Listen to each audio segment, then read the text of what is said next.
Did you know that religious programming can infiltrate your spirituality? In this video, we're going to dive into this topic, and I'm also going to share with you how to avoid that, how to keep that from happening. All right, but before we get into today's episode, I am Tamara Temu. You are watching the Unleashed Alchemy YouTube channel, where on this channel we focus on going against the grain so that you can bring the unseen into the seen and experience a spiritual revolution in your life. Okay, so if that sounds exciting to you, keep watching. If you are new here, like and subscribe. If you have been here, whether you found my channel 2 months ago, 2 weeks ago, thank you for sticking around. Thank you for joining me and the rest of our fellow magicians and our fellow alchemists who have decided to raise their hand and surrender to their spiritual odyssey so we can walk around like ex-women and the men that we are. Yes, okay? That's what we talk about on this platform. Now, listen, if you are wanting more one-on-one support, all right, in your spiritual odyssey, please book a complimentary call with me so that we can chat and so that you can know for sure how I can help you, all right, experience spiritual ecstasy and experience a spiritual revolution in your life, all right? The link to book a call with me is in the description box of this video. So, how religious programming can infiltrate your spirituality. So, religion refers to its, quote, followers, parishioners as sheep.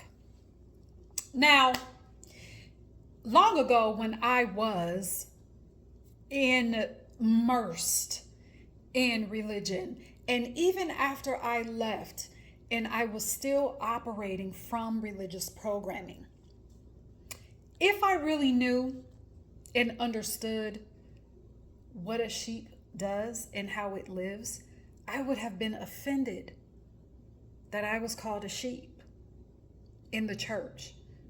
So if people stopped and really grasped what a sheep does, they would be offended as well, because they have been indoctrinated. Religion indoctrinates people to believe that they have been chosen into some special flock for some special purpose.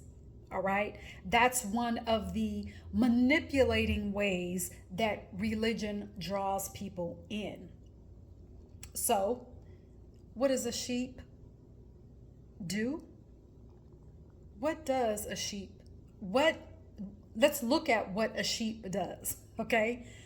A sheep follows a herd. A sheep does not ask questions. Well, where are we going? A sheep doesn't ask, well, how long do I need to follow? A sheep is not looking for ways to get out of line. A sheep follows, stays in line, stays in accordance with all the other sheep. It's not trying to stand out and be different. It's just doing what it's told. Okay? So, imagine being programmed into that type of indoctrination that says, and when I would go to church, this, I promise, it just seemed like it was at every single service. You are the sheep. You are part of the flock. And the interesting thing about this is that the pastor and pastors that were delivering that sentiment and delivering that message, they never included themselves into this flock. It was everyone else as the flock, as the sheep. Isn't that interesting? So, let me go back to the question. So imagine being programmed into that indoctrination. What does it produce for you? What does it produce for you? It produces a shadow that keeps you from standing out. It produces a shadow identity that says, nope, you stay small, you stay quiet, don't try to do anything different. Do what everyone else is doing. Don't try and be seen. It produces a shadow identity that keeps you hidden. It produces a shadow identity that keeps you afraid of going against the grain, even if, let's say, you're a part of something, and I'm even going to throw work in there. Even if you are at work and you're a part of a team, part of a group, and you see something that just does not feel right, but you really have no evidence that it's not right. It just feels off to you. Even going against that grain, the shadow identity will say, nope. You got to stay within the grain, stay within the team. Don't go outside the lines, because if you go outside the lines, you'll lose your job and you'll lose your money. That in itself is programmed identity to make you think that staying at a certain job or staying in a certain position is the route to your money. Now, you may be saying, here's a side note, this is not what this video is about. Now, you may be saying, if you're new here, well, don't you have to work to get money, to keep your job in order to get money? Do you? Isn't that a programmed idea? If you want to explore that question more, which I invite you to do, I invite you to go back and I want you to review the series that I did about how religious programming has fucked up your money. That is exactly what it's called. It's a 12-part series that I did that focuses on money, although the message can be applied to every single part of your life. But I invite you to go and watch that series right here on the Unleashed Alchemy YouTube channel. Okay, so let's get back into today's episode. So, being indoctrinated into being a sheep and following a herd, it produces a shadow that causes you to be afraid of going against the grain. It produces a shadow identity that tells you that you have to remain within a certain mold to be accepted. This shadow has to be addressed. It has to be dealt with. It has to be observed and not ignored. Why? Because even after you leave a religion, that shadow is still there, because that programming thread is still in operation in your life. And I know you think, well, I've left the religion, I no longer follow it, but it is programmed within your nervous system for you to operate a certain way. That's what indoctrination does. So the shadow has to be addressed. If not, it will penetrate your spirituality. It will stifle it. How? Because you'll be afraid to walk in the fullness of who you are. When you walk in the fullness of who you are, that means you are loving and embracing and allowing every aspect of you that does not fit into a mold to be expressed. Your soul, because it is expansive, was never designed to fit within a mold. If that shadow identity isn't addressed, it will penetrate your spiritual odyssey. It will cause you to hide your spiritual gifts. It will cause you to hide your spiritual gifts and for you to hide from it.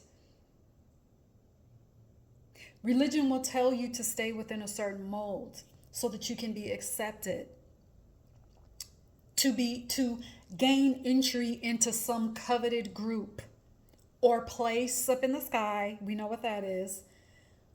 Or to be viewed in an accepted way, in a way that is affirming to the herd. Okay? So, when this thread isn't pulled, you'll embrace your spiritual odyssey, but it's going to be clogged. So what does that look like? You'll start to look for some group to join, thinking and assuming that you need to be a part of a group. you'll start to look for a spiritual mentor, assuming that in this lifetime you need one, instead of embracing that in this lifetime your mentors are your unseen spiritual counsel that will deliver everything you need, that will deliver everything that you require through you. I'm going to say that again. You'll start to look for a spiritual mentor, assuming that in this lifetime you actually need one, instead of embracing that in this lifetime your unseen spiritual counsel will deliver everything you require through you. Because see, I know we're programmed to think that we need a mentor, that we need a coach, that we need a group to be a part of. Now, I know someone will come in here and say, well, isn't it good to have a coach? Isn't it good to have a mentor? Yes, those things can be helpful. Other people can be helpful. But why do we always jump to that instead of going within first? Why do we assume that we need that first? Why is it so hard to believe that you, just like I said, that you in this lifetime, your mentor is going to be your unseen counsel that's going to deliver whatever you need through you, to you and for you. All right. Another point to this, you think you'll have to be a part of a spiritual community in order for your path to have legitimacy and in order for your spiritual gifts to be stamped with some type of approval. Number one, any gift that you have, it is inherent. It has already been stamped. It is in your DNA. It is a part of you. I know we think of our DNA as physical characteristics, our eye color, hair color, skin color, the shape of our ears, the shape of our nose, our lips, all of the physical. But do you not know that in your DNA you carry your spiritual gifts, your spiritual science, magic? So, I'm going to repeat that last point. You'll think you have to be a part of a spiritual community in order for your path to have legitimacy and in order for your gifts to be stamped with a sign of approval, as if you needed something outside of you to tell you, oh yeah, you're a psychic. You don't need outside approval. You do not need outside validation. So, how do I know this? Because I almost made the mistake when I was getting reacquainted with my true self, when I was dealing with and alchemizing and observing the different religious programming threads that I had to pull and disintegrate so that the new operating system could come online. I almost made the mistake of thinking that I had to go through some initiation into a spiritual group. One of the reasons why was because it seems like in the last 2 to 3 years, this whole thing of initiation, it is valid to some extent, but that is not your first plan of action. Also, to be initiated, it carried a validation. It carried a legitimacy. It also, which is unfortunate for those that have been initiated and they are legitimate spiritualists, they have a love and a heart for what they're doing in their life and for helping other people, but it almost became glamorized, commercialized, okay? So I almost made the mistake of doing that because I thought that I needed to rush to be a part of something. I thought that I had to rush because I thought that I needed a mentor. I thought I had to rush to get a reading, to have someone tell me what my spiritual gifts are, to validate them, to join a group, to get initiated. I keep saying that, but to get initiated into a spiritual system. All of that goes hand in hand with the religious fallacy that you need outside approval in the form of whatever, in the form of being a part of a group, getting a reading, being initiated, getting a spiritual mentor, getting a reading, blah, blah, blah, blah, blah. That is a form of programming. And that can get into your spiritual odyssey if, number one, you have not identified where programming has played a part in your identity, hence in your life. Number two, if you're telling yourself, well, now that I am on this spiritual path, I'm ready. First of all, you've always been on the spiritual path, whether you recognize it or not. Now you just embrace it. You're embracing it. You're surrendering to it. So you have to ask yourself, why do I feel like I want these things? Why do I need these things? Why do I feel like I need these things? You also have to spend time in meditation. Meditation gets you to that inner knowing. It gets into your DNA. It activates the magic that has been dormant because of programming. Those three things right there will keep programming out and away from your spiritual odyssey. It has no place in your spiritual odyssey. It has no place in your spiritual revolution. All right. So I wanted to share with you that message. Okay. Again, if you are wanting more one-on-one support with me, okay, I'm still going to offer my service to you. Do or book a complimentary call with me, schedule a complimentary call so that we can talk about how I can support you. All right. Also, I want to say something else about the 12 series that I did about religious programming and money. Really take a look at that 12-part series. Okay. In association with that series, I also have a book that is now available on Amazon in paperback, and it's called Tales of a Money Maven: How Religious and Other Programming Has Fucked Up Your Money.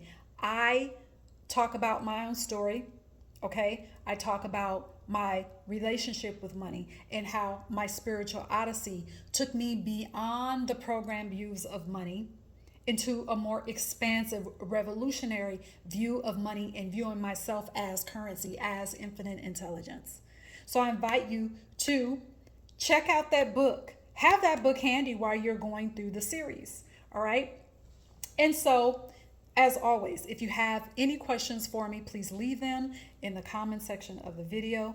And until our next video, cheers.